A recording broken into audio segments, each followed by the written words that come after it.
Well, I guess it's time to go ahead and get started. So welcome to another live stream journaling session. I try to come every Wednesday at 3 p.m. Eastern Standard Time, or Eastern Daylight Time now. But anyway, yeah, so I've been working in a small journal for the last several months. And just going to continue doing that today. Basically, I was kind of looking through it a little bit earlier, and I thought, oh, well, maybe I'll do some embellishing. So that's kind of what I'm going to focus on today. So with embellishing, I always feel like it's like adding the bling.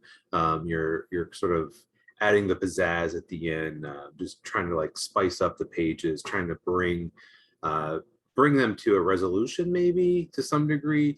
You can add embellishments at any time. I tend to do it more when the page is starting to feel resolved, or it's kind of getting close. But like I said, you can kind of do it at any point. And this is something not new. This is something I've done a lot. I've done it here on this live stream. I talk about it in a lot of other videos as well. Just that notion of sort of bringing more polish to the pages. So anyway, if you're tuning in live and you want to say hi in the comments, it's always great to see who is out there tuning in. So just pop in the comments, say hi, let us know where you're tuning in from, and I'm going to go ahead and get started.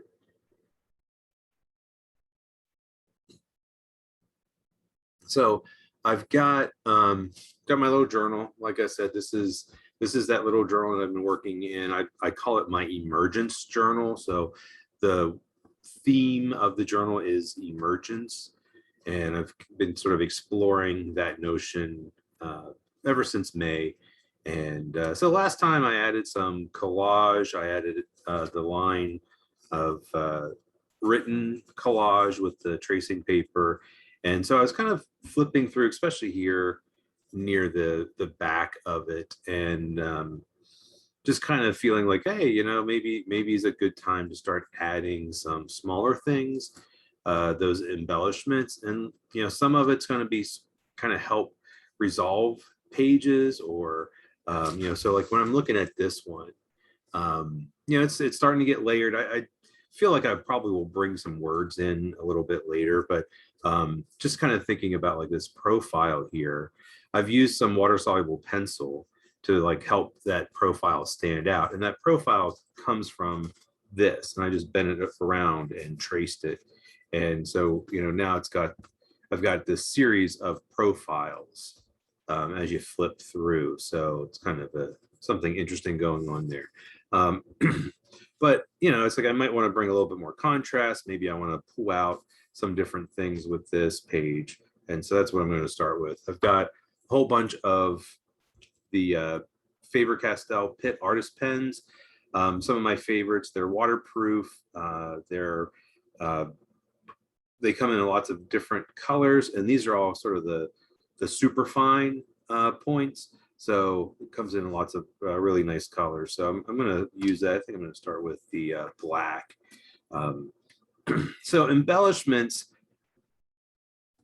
are, like I said, kind of that thinking about how you can bring some polish to the page, how you can just sort of straighten things up, neaten things up.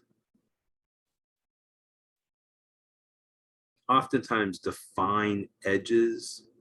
So like with this profile here, I can use a thick line to really define that edge, make it really pop out. So it brings out a little bit more contrast.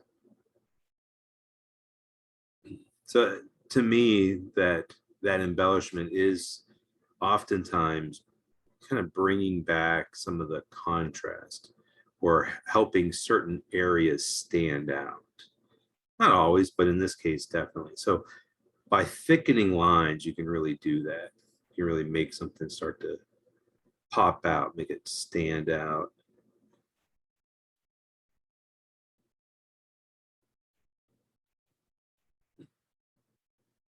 So I just take my time, make that line thicker. I mean, I can get like a thicker pen, and this is a fairly one. This is a fine point pen.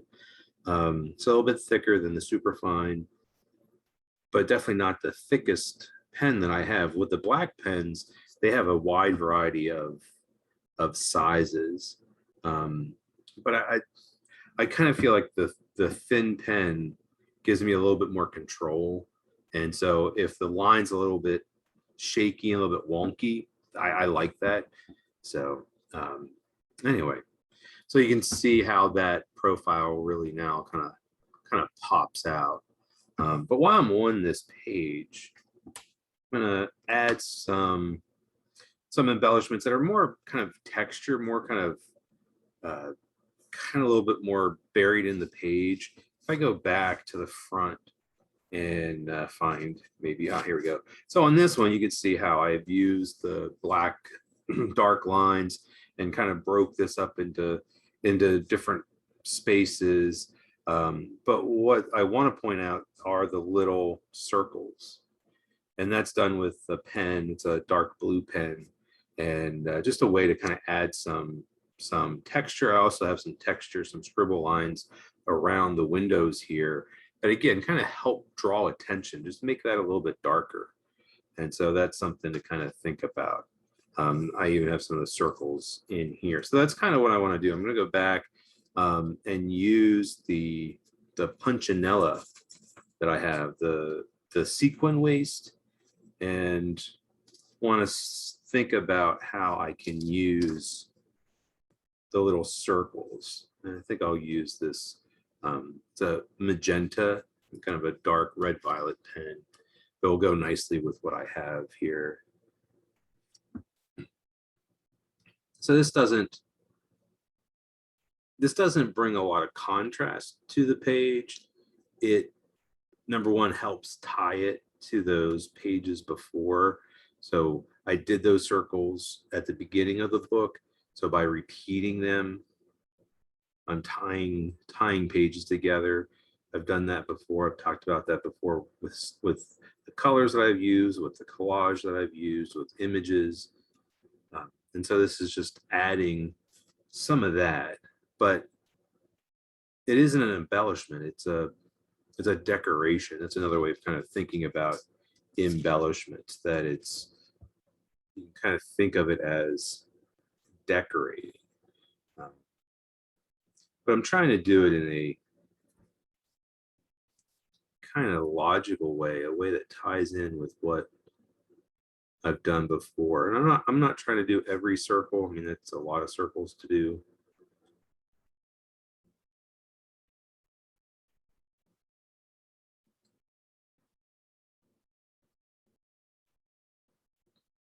And what I'm going to do is kind of keep it in the background, in the negative space of the profile. So I won't do any over here on the profile. Oh, at least I'll try not to. Sometimes I think that or say that, and then it's like I don't pay attention, and it's like, oh, I put that where I didn't want that. And do a couple more here.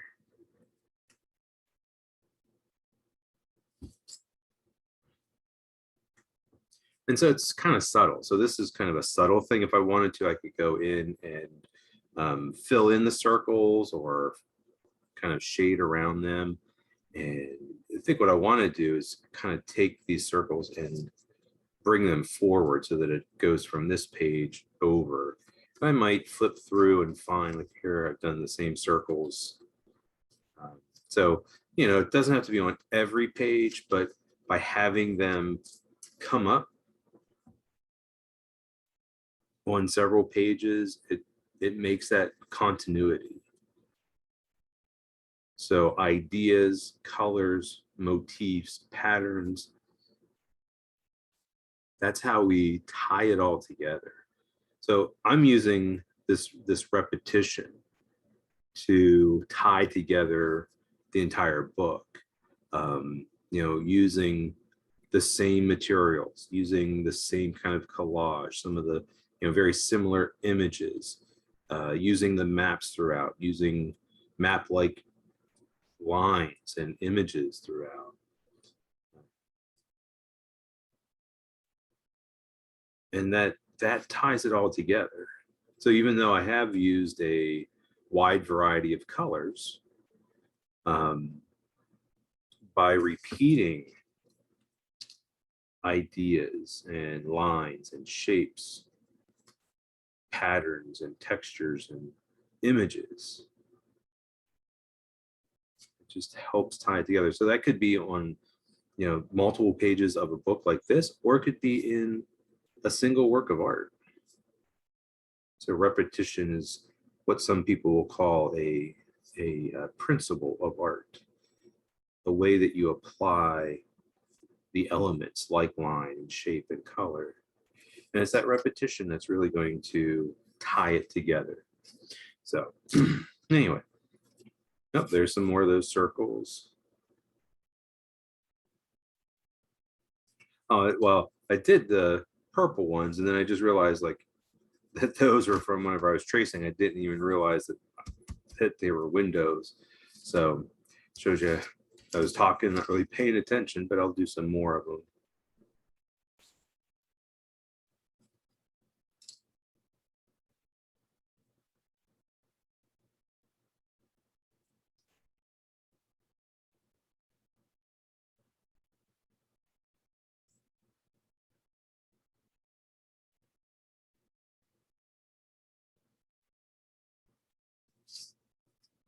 Don't need a whole lot, just a few in there.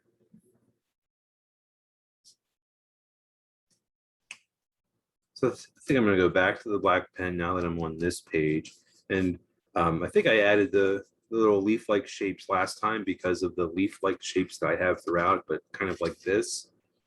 And so just like I have the thick black lines here, I want to do that here too.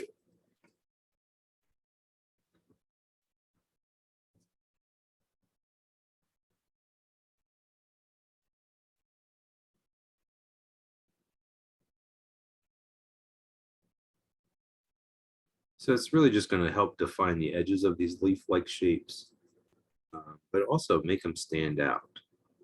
So, you know, you can see how that one little leaf shape starts to really pop out more than the others. And so going back to that idea of repetition, if I just did that one and go, oh, okay, that's cool, it wouldn't make sense because the rest of them kind of feel like they need it too. You don't have to do every single one, but by repeating them, that helps tie it together.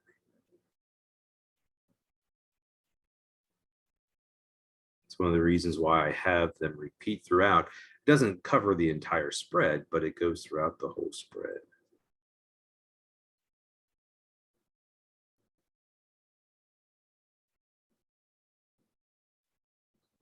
So if you're ever working on something and you're feeling like it just doesn't feel cohesive, it's probably because there's just too much going on, too many things that don't tie together.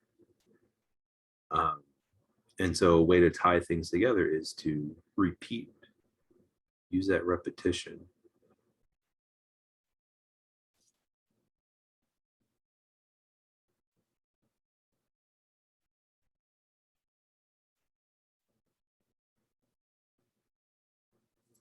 I was just thinking of this page here, and the dark black lines are really going to make those leaf-like shapes pop out.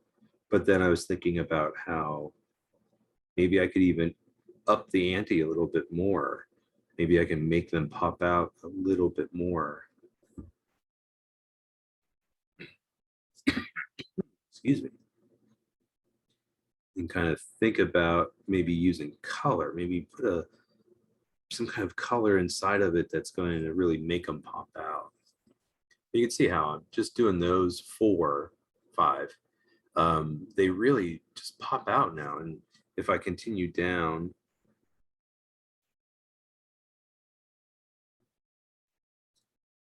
you can start to lead somebody's eye. So by having those dark, you know, it's like my eye just falls on those. Doesn't really look too much at the others. They sort of fade into the background. And so, yeah, it's just something to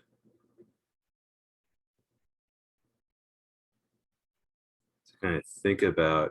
So if you're really thinking about layout and composition, that's something that I haven't gotten too much into. Might try to get into it a little bit more as I work on these and with my other things that I do online. But you know, so though there's a line, there's a group of them, and it's like right down the middle. And so I really pay attention to that, but that makes it kind of unbalanced now because it's very visual over here, not so visual over here. So then I got to think about balance. So I'll probably end up doing all the leaf-like shapes, but it's really interesting to play around with that. And one of the things that I find really helpful is actually the camera that's showing down on top of this. By looking at my little book in my computer monitor, you know, because I have the video up there running as I'm live streaming or as I'm recording if I'm doing a recording. But it's, you know, I have it small so I can see, you know, do I have my book in the middle of the frame? You know, is it too light? Is it too dark? But it allows me to look at the piece, number one, straight down. Because right now, the way I have it set up, I'm at an angle looking at it. And so by having the camera that's directly above it, it's looking straight down on it. And then I can glance up into the monitor and see it looking straight down. And it's also smaller than it is in real life. And so it's like stepping back from it. So if you've ever worked on a larger piece of art, a drawing, a painting, anything that's really kind of big, and maybe you've had it up on an easel. I remember taking painting classes, and of course the instructors were always like, you know, step back from it. Because when you can see it smaller than it really is, then you can really see if it's working. So I think we have to do the same thing with our journals. Now, you know, if you're just keeping a journal just for the sake of keeping one, and you're not too worried about having balanced pages or dynamic pages, I mean, that's totally fine. But if you start to think about, like, you know, I want to have things that are a little bit more visually dynamic, then you know, you start thinking about the layout and the composition. And as a instructor, as a teacher, I mean, this is something that I taught on a regular basis. So it's sort of become ingrained in me because it's something that I've always taught my students, especially in public schools. You know, that idea that art's about the materials, but it's also about ideas. And then, you know, it's also about how you're arranging all of the things on the paper.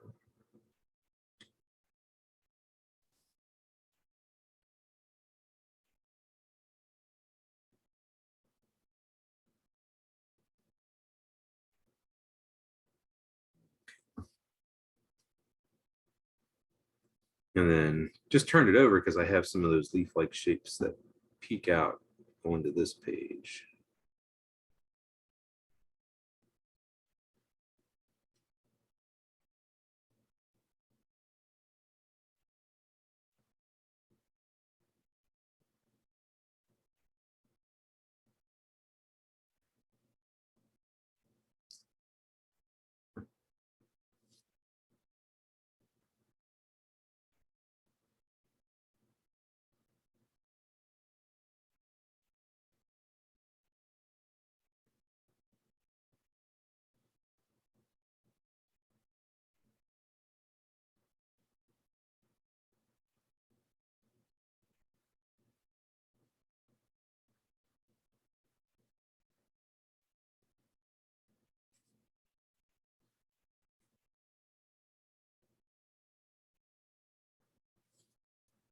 So I'm going to leave that like this now.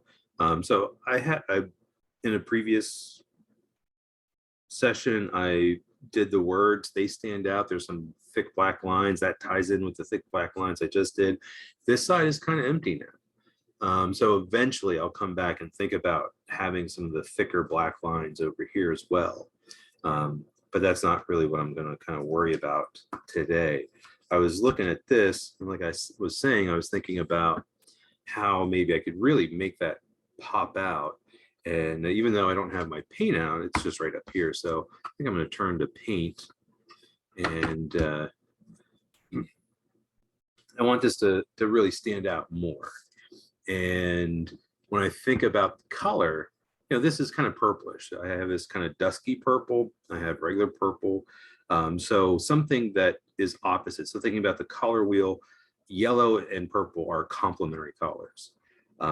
So I could use a yellow, but I think I have this yellowish orange here. So I'm thinking that. So it's not a direct complement, but it should help it stand out. And then it's got that yellow tint to it, but it's not just the bright yellow.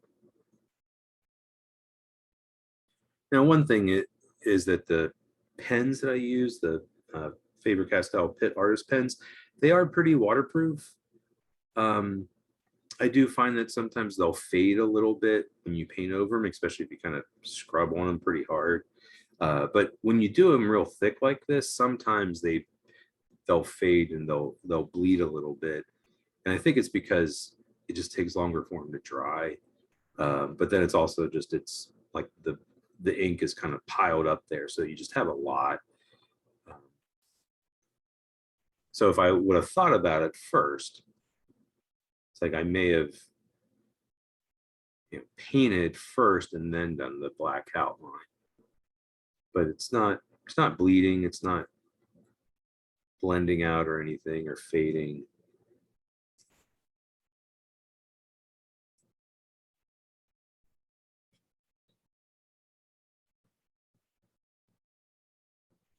So that yellow orange just pops out against the purple colors.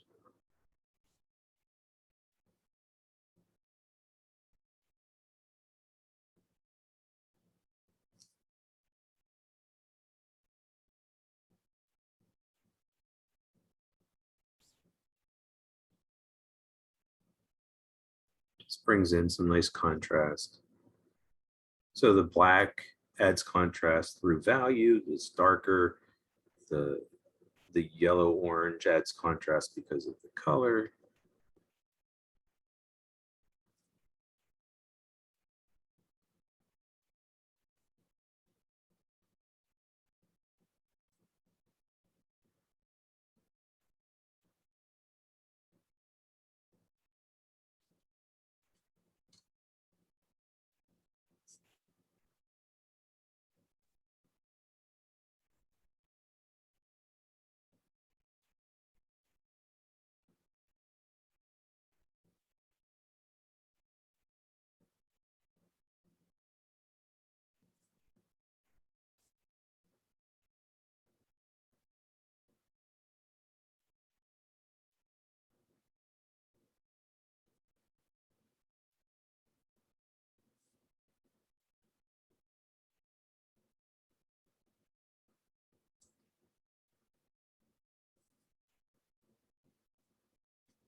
Okay, it's looking pretty good. I'm gonna go ahead and try that, so I'll mute it.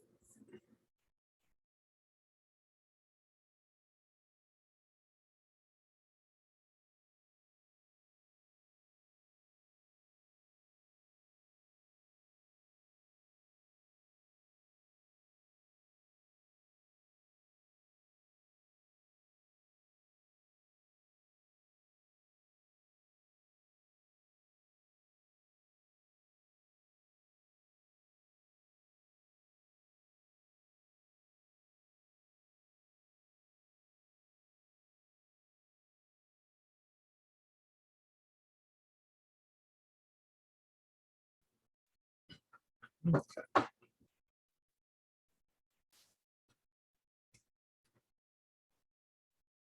All right, so I'm liking it. I like that contrast. I like how things are standing out. I pulled out my watercolor pencil, or not watercolor pencils, my color pencils, and I think I might go ahead and use, excuse me, use these. Excuse me. Maybe to bring in a little bit of shading around the back.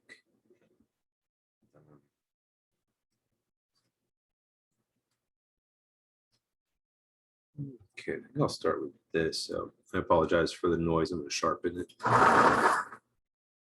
And I use an electric sharpener. I know sometimes folks are like, "Oh, it's colored pencils," and but you know, it's very convenient, and I've got a really good electric sharpener that works really well.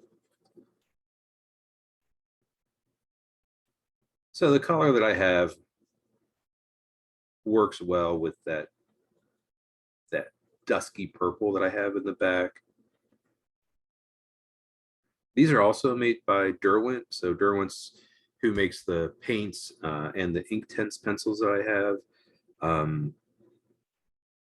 But even if you have a different set of colored pencils, you can usually, or like with a different brand, you can usually find a color that's close to or related to what you have.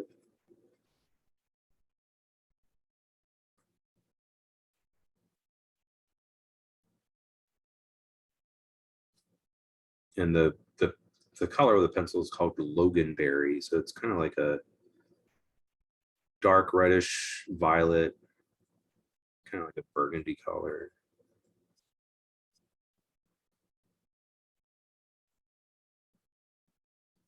I'm just shading around the leaf-like shapes just to bring a little bit more value, make it a little bit darker.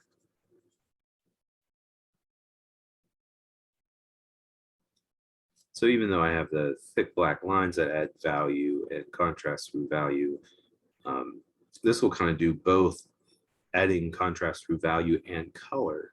So it'll be darker, but it'll be more of that kind of dark purplish color. Now make the leaf-like shapes pop out a little bit more.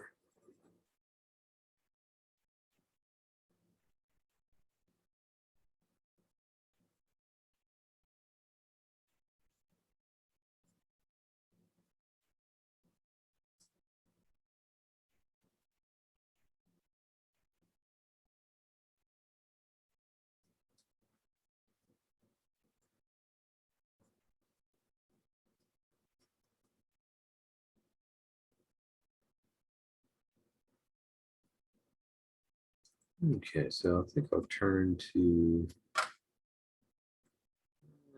yeah, I think there's this, it's called Royal Purple, nice dark purple color.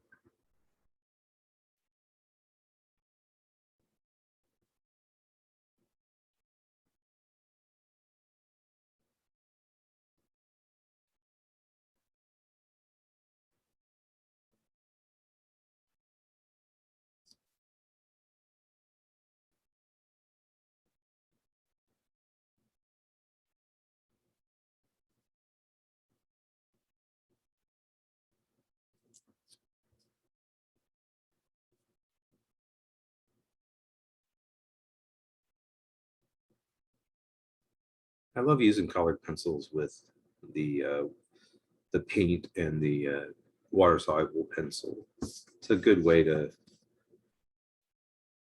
sort of finish it up, add some of that polish, some of that embellishment. Just gives me a little bit more control than the water soluble pencil.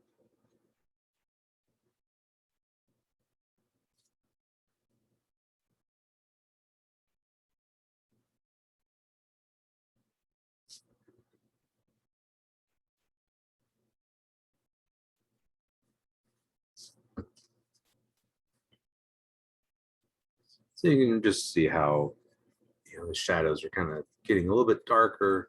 It's pretty subtle.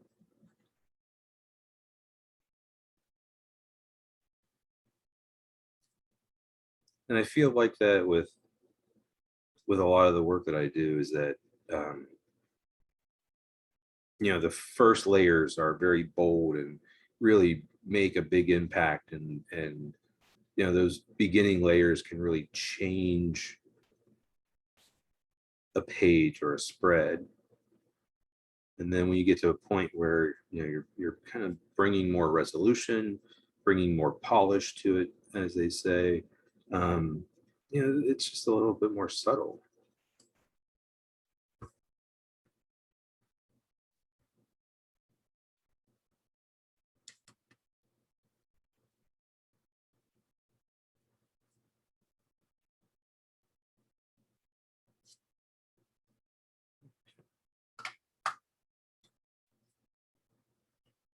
So I was thinking about maybe grabbing this orange. And so this orange is a little bit darker than that yellow orange that I have there, but I can bring a little bit of shading into it. So I might be able to bring, just add a little bit of value, create a little bit more of a three-dimensional feel to these leaf-like shapes.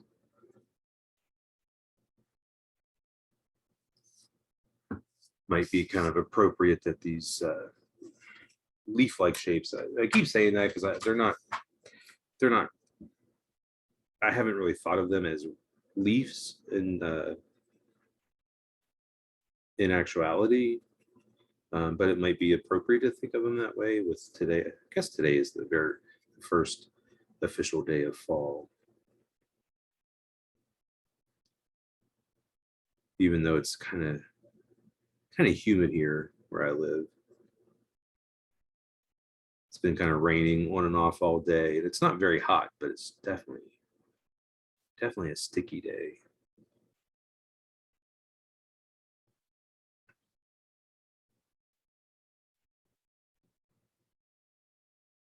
So Francis is asking, the color that I painted with the paint, yeah, I think it is called mango. And the color that I'm using now with the colored pencils is just called orange.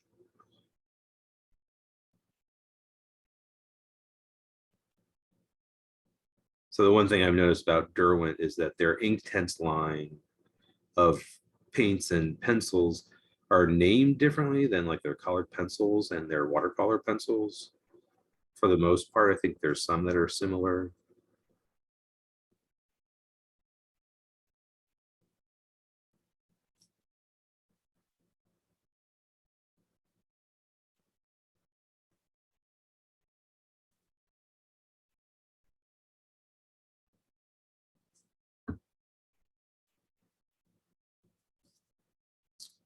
Bonnie asks, which Inktense pencils do I use? Which colors I use the most? I use a lot of, here's, I mean, that's why I have the little bag, is that these are my favorites. But I go through, let's see. So there's that Shiraz that I like, that kind of wine color. I've used that a lot. And all the like browns. So here's a baked earth, which is kind of like a terracotta color. Here's mustard, which is a real bright yellowish brown. Yeah, a lot of them are really, really small. Here's one cherry. I've used that red. It's a nice dark red I've used a lot. Definitely those. I have sea blue is probably the blue that I use a lot for that. There's a brown called willow. Again, it's kind of a light brown, very similar to the baked earth one. But with the Inktense pencils, I bought a large 72 set, and I went through and tested all the pencils and kind of picked out my favorites. And at first it was kind of a small set, and then what I've noticed is that over the years I've expanded and pulled out more and more.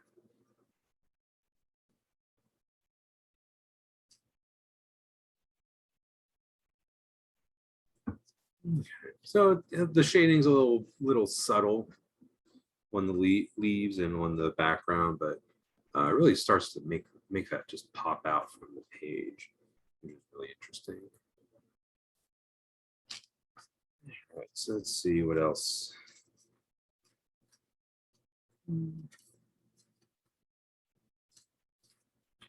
Maybe back here, let's turn back to the Punchinella, but maybe this time grab the big one.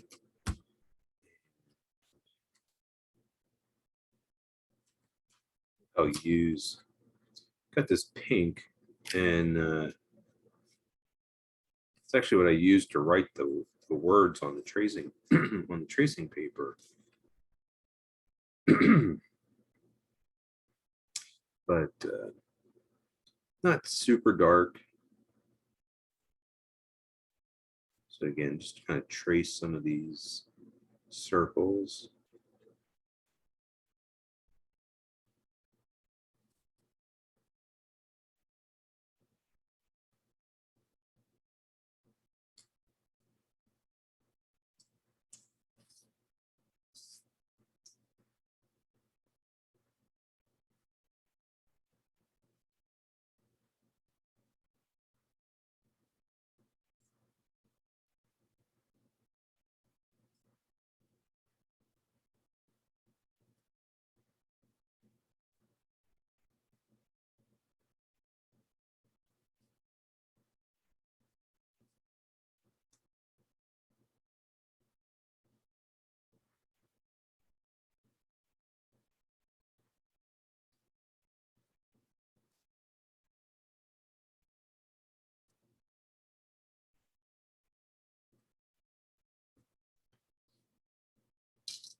Just kind of flip past this spread, and I thought I'd go ahead and grab the dark blue pen that I have. And what I was thinking of is back again, going back to some of the front, is like, you know, I have little things like this, like a series of little rectangles, and that's kind of you know, what I was thinking, like, oh, what if I put a series of those little rectangles going down.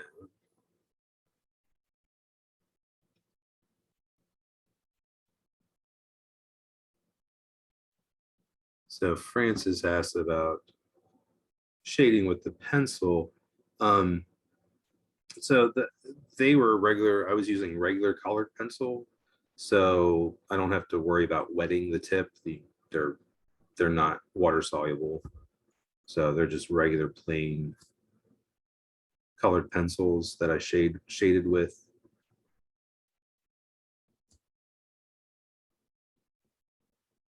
But with water soluble pencils, yeah, you can wet the tips. You can dip the tips in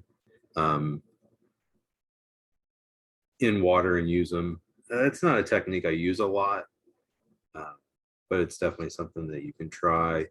But you can also use, if you don't have regular colored pencils, you can use, so all the shading on here is with regular colored pencils. But if you don't have regular colored pencils and you just have the water soluble pencils, you can use them totally dry and they work just like regular colored pencils. But you just have to be careful, because if you go and you add water to it, then you might be like, oh, you know, they'll bleed and blend.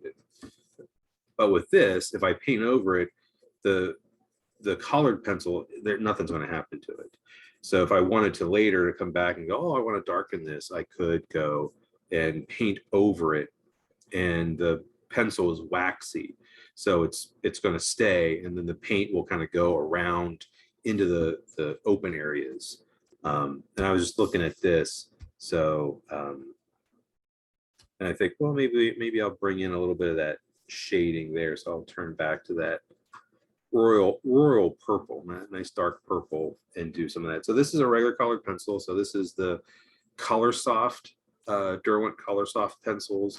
And I accidentally put my orange over there. And then this is the ink tints. So kind of a similar design, but different color. So this has kind of a, I don't know if you can really tell, it has kind of a reddish brown painted barrel. The ink tints has a blue painted barrel. And then the color up here is what it's supposed to look like whenever you use it. So, but you know, again, I've used these enough to kind of know what it's going to look like. So this royal purple, it doesn't match the purple perfectly that's down there, but it's close enough. And again, just kind of shading in and bringing a little bit of value to it.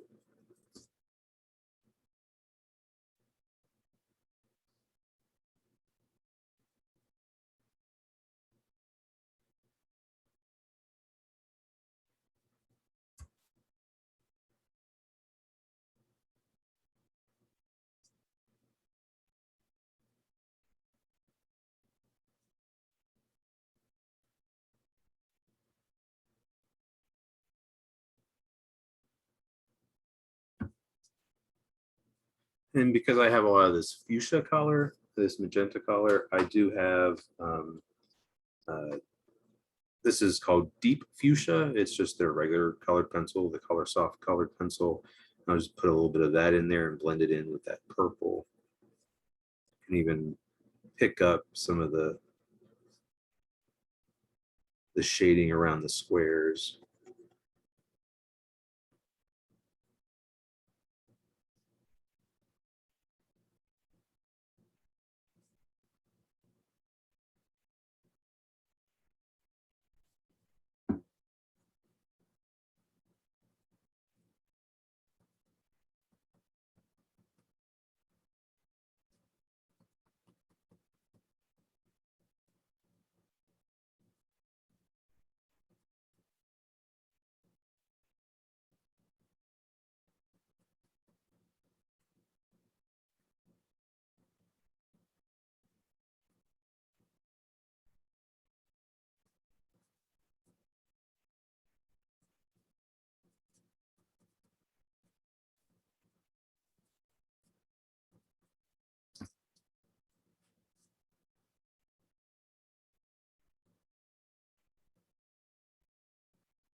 Well, I think that's a pretty good stopping point for today. So yeah, just kind of using the materials, the pens, the colored pencils, adding a little bit of embellishments to some of the pages. Not a whole lot, but you know, I'm really liking how this one's turning out. But yeah, so I think that's a good place to stop. Okay, switches back over. All right, so that kind of wraps up another session. You know, I'll be back again next week. I still don't feel like I'm close to being finished with this journal. So I'll probably be working on it for a few more weeks, just really trying to wrap up and resolve. One of the things that one of my goals for this kind of going forward is to sort of finish up the words. And so I have, for a large portion of it, I feel like I have a lot of the words worked out. But here in the back portion, I haven't really done much other than gluing in that strip of writing that I did last week. So I kind of finished up, I used up all that writing I had on tracing paper. I did that last week. So there's writing on every page. That thread of writing goes from the beginning of the book all the way to the end of the book. But I want to go back like I've done on other pages and think about big words or sayings or thoughts that are coming out as I'm working on it, and kind of tying that in. That's kind of one of the big things I feel like I have left to do that will help kind of resolve the book itself. but we'll just kind of see where it goes. That's what I like about this, is that I don't have any expectations on how long it's going to take or what I should do next. I sit down a lot of times. I sit down, 5 minutes before I go on live and just be like, oh, what am I going to do today? And kind of think about it. And other times I've come on with no idea what I was going to do and just sort of look through the book and let the book kind of speak to me. But anyway, so that's going to kind of wrap it up for me today. So anyway, just let me know if you have any questions. I'll try to respond to the comments in the comments as well. But yeah, so let me know if you have any questions or comments or concerns. And yeah, thanks so much for tuning in. I appreciate you being here. And as always, happy creating, and I'll see you next week.